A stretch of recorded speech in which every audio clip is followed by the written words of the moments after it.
Watching News at Prime. Well, there's been a war of words between Eskom and the City Power.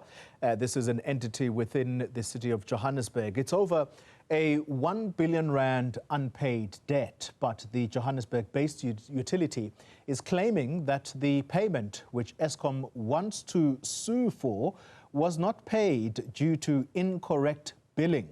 City of Johannesburg spokesperson is Mngambi, and we are also joined by a governance expert, Miyelani Holeni.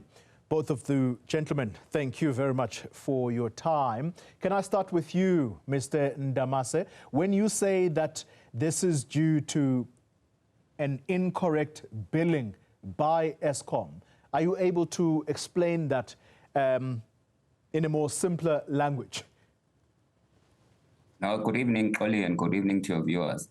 I think the simplest way to explain it, Xoli, is that firstly, we must appreciate that Johannesburg has been one of the most consistent and reliable payers of the services that Eskom provides. As you would know, historically, no metro has been consistent in meeting its obligations to Eskom, such as Johannesburg has been. Thus, we are very disappointed by the obstinately very arrogant attitude that we have been receiving from Eskom lately.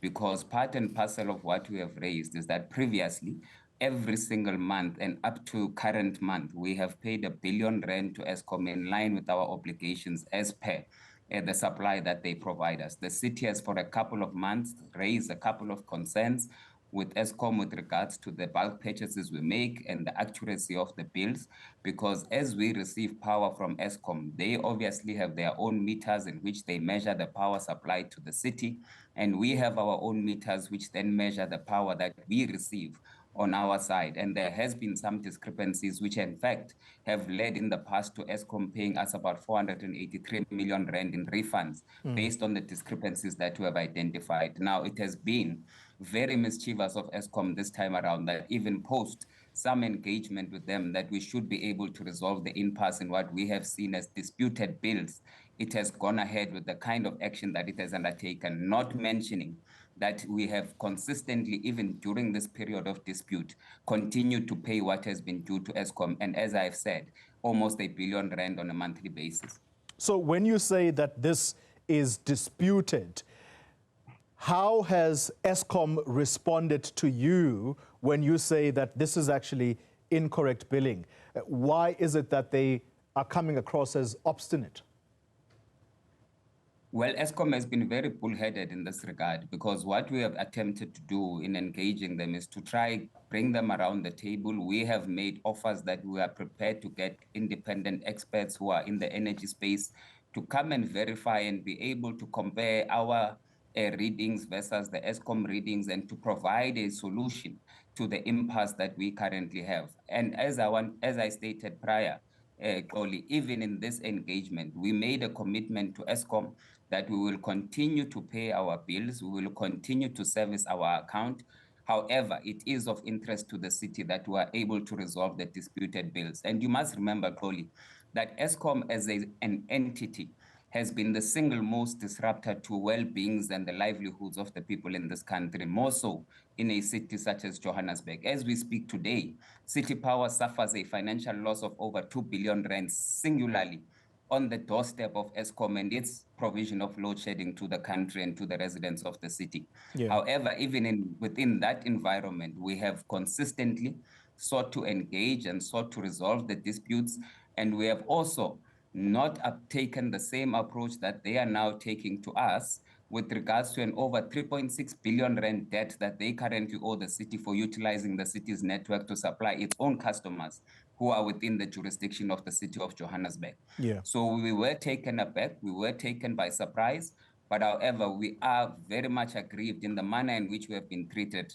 irregardless of the fact that as the city we have been consistent in meeting our obligations to Eskom and also consistent in making attempts to be able to engage and to resolve this particular impasse. And as such, we will be contesting and defending the matter in court.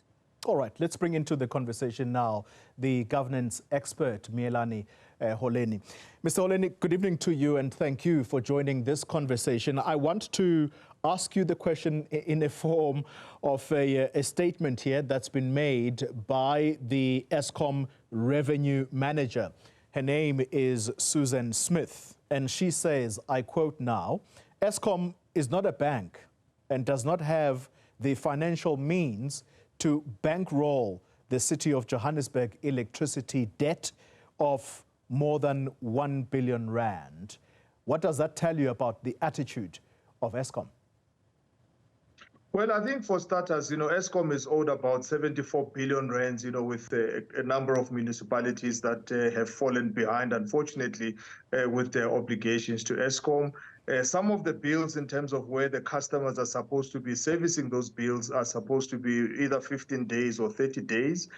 So Eskom is showing that as well, that it's applying credit control, because one way that municipalities are applying credit control is to switch off the consumers on the downstream. But Eskom, unfortunately, does not have the means because of the impact that it would have on the entire population if it were to switch off the customers that it supplies electricity to. So there's, in a way, a seriousness, or at least a stringency from an Eskom point of view. But as well, I think, there also needs to be some kind of a balance, especially with the big customers that are paying and are paying consistently, to be able to know that, there is a track record of how they pay. So on the one hand, the pressure that Eskom is experiencing, which is trying to deal with it through the courts, and on the other hand is the fact that, the big customers, and by and large, despite the pressure that they also face, have also come to the party in some ways. So there needs to be a balancing act, somewhere between, Eskom as well as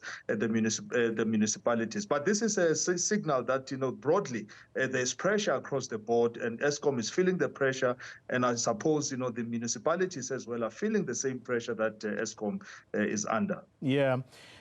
Mr. Ndamase, the Eskom people, I think they are well aware that Eskom is an economic powerhouse, not just in South Africa, but the southern tip of Africa. And so, cognizant of that, they are very clear that whilst by law they are empowered to cut the city off if they are owed monies, instead they are choosing to fight this via the courts. You've already said that you are willing to go to court to defend yourselves. I wonder what the defense strategy is going to be here, because if Eskom is as prepared to go to court, clearly they must have their ducks in a row. In fact, Xoli, Eskom is correct. They are not a bank, they are a power producer. And at this particular stage, they are failing to do that single responsibility, which is to provide power to its clients. But secondly, we as the city are of a clear view that we are prepared to engage with Eskom. We have been making the overtures to engage. We are also highly disappointed that even with the coming in of a new CEO at Eskom, he has not made the attempt or has not reached out to at least meet some of his biggest clients, and the city of Johannesburg being one of those clients. Because if he had done so, he would have then been briefed, and he would have then taken some appreciation of the challenges that as City Power and as the city we have with this entity, which is Eskom. And we do understand, and I think your analyst is quite correct. What we are arguing for is that there must be a balance. We are not saying we are not willing to pay. We are saying we are committed to engagement. Whilst we engage, we will continue paying. And whilst we continue paying, we are also continuing to try and get Eskom to actually pay an amount of 3.6 billion that it owes the city of Johannesburg. So in fact, at the end of the day, once the minds can find some meeting, you might find a situation where we actually have a credit with Eskom instead of a debt. And that credit would therefore be of benefit not only to us, but to Eskom as well. But what will not assist is the bullish attitude that we are seeing. And unfortunately, it is an attitude that as the city we are not willing to accept, more so because we still believe we must also be treated with some level of respect, and that we should be given the opportunity to engage, particularly via our intergovernmental relations platforms. Before I move on to Mr. Holeni, can I stay with you for just one quick question to you, Mr. Ndamase? Do you have the billion rand in your bank account? Let's just say if a court were to come back and say, Eskom is not in the wrong here, in fact, City of Johannesburg, you are in the wrong, pay up. Does the city have the money? We committed to pay Eskom R1 billion. We paid them R1 billion on the 29th of April. We are prepared to engage, and when we find an understanding of how much and what we should pay, which is justified in terms of our meter readings and the resolution of the disputes we have, we are the City of Johannesburg, the largest metro in this country, and we will find the money to pay Eskom. Mr. Holeni, let's bring you back into the conversation. Last year, I think it was October, National Treasury confirmed and in fact approved for municipalities that owed Eskom. I think it was about 28 of these municipalities.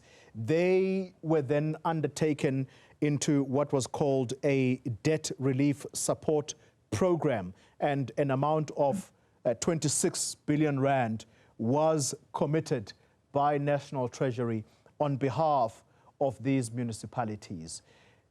Do you think that the City of Johannesburg could qualify under this? Or, as Mr. Ndamase says, the city's coffers are not empty. It is quite capable of paying its debt. It's just that it's fighting this on principle. Yeah, but by and large, I think, the larger metros, should not even be participating in such a scheme from National Treasury. And in fact, they don't qualify because of the financial muscle that they have as metros. So the likes of, the 8 metros, unless, if there are dire problems that they are facing. But the issue here is that, when Eskom goes into the winter months, I sense, there's a panic in the system because the price of electricity or the amount that, the metros are supposed to be paying will triple. And as it triples, it means that, it will even increase, that particular debt. But the debt relief scheme is mainly meant for the smaller municipalities who are struggling a lot more, who don't have a strong economic base, such as the likes of City of Johannesburg or City of Tshwane and the likes. So in this case, I think, what, ought to be done is, as Mr. Ndamase noted, there's an Intergovernmental Relations Act. But I think there's an issue here about, Eskom as well, making sure that, it works with its big customers, as well as the big customers also being upfront. Because if the issue are discrepancies, which are sitting at a technical level, why don't the engineers from City Power as well as Eskom sit together and look at, the ways that, they are supposed to be measuring? And I think, there needs to be a regime that, metros as well as Eskom agree upon going forward, so that we don't see matters such as this being solved, in the court, and we have to talk about debt relief for metros. I think metros are in a better position to even be able with regards to making better decisions. But I think here there's an issue of which is industry-wide. If Eskom is at least, taking such, a strong step, I think there's a message that they are also sending to the smaller customers that they will perhaps not tolerate the arrears that, they are facing, such that they are sitting at about 74 billion. But I think the mechanisms that, must be applied, yes, the court, is obviously there, but I think, there's a regime where, customer management and demand management is also undertaken. And in some of these areas where Eskom, for instance, is demanding money, it also has its own customers, for instance, where it is struggling, the likes of Soweto, where it's not able to collect. So there's an industry-wide issue here between not just, the City Power as well as Eskom, but across, the different, geographies where Eskom finds itself, playing a role in those municipalities where they ought to be resolving issues of either handing over the network to the other or allowing the other to at least, take a lead with at least the resources that each one of them have. Governance expert Miyelani Holeni, let me thank you very much for your time and insights. And alongside Miyelani is Mlimandlela Ndamase, Johannesburg spokesperson. Thank you to both of you for your time.